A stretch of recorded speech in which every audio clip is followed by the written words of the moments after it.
Hi there, welcome to 1-2 Steps. In today's video, I am going to guide you through how to create a playlist on Spotify. So to do that, first open up the Spotify app, which you can download from Google Play or App Store based on your device. After opening up to your Spotify, log into your account. And after doing that, click on your library, which should be on the bottom corner. After clicking to your library, there should be a plus sign which should be on the topmost right corner. Click on that and give your playlist a name. After naming your playlist, click on Create.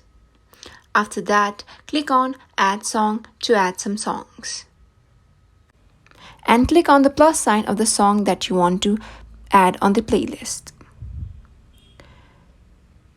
And then after adding the song, click on cross.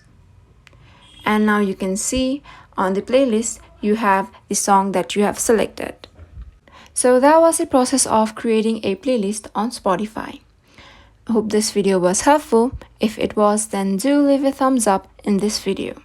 And don't forget to subscribe and hit the notification bell if you want to get notification from our side. For now, thank you for watching the video.